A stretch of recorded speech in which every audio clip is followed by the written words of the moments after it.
At the center, of course, of Pride Month is the most vibrant, most creative, and dare we say, the most loving community.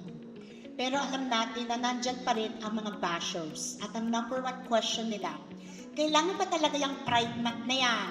Dito sa QC, malayo na ang naabot ng ating laban. Pero sa bawat hakbang patungo sa tagumpay, maraming beses na akong nasabihan, Mayor, mali ang ginagawa ko. Tama ba na hayaan natin may maiwan sa lipunan?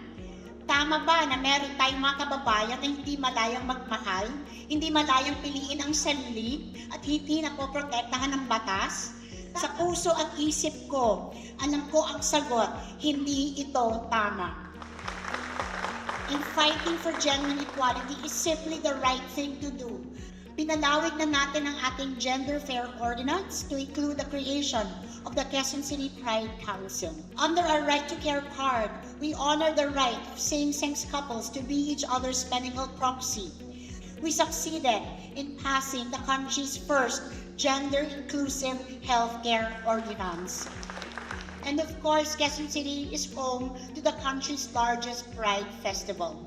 As we move forward, we are expanding opportunities by building QC into a queer, creative city. It takes audacity to embrace who you really are, to live your truth out loud. I can only imagine how difficult it is. In a world that forces all of us into stereotypes, tinatapatan natin ang tapang ng ating queer community in the hopes that when others see what we have done here in QC, they will be inspired to join our fight. Hindi na tayo nag-iisa sa laban na ito.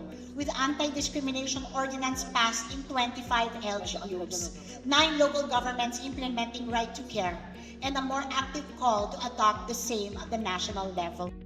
We continue to act with courage. We continue to challenge inequalities because there is still so much more that we have to do together.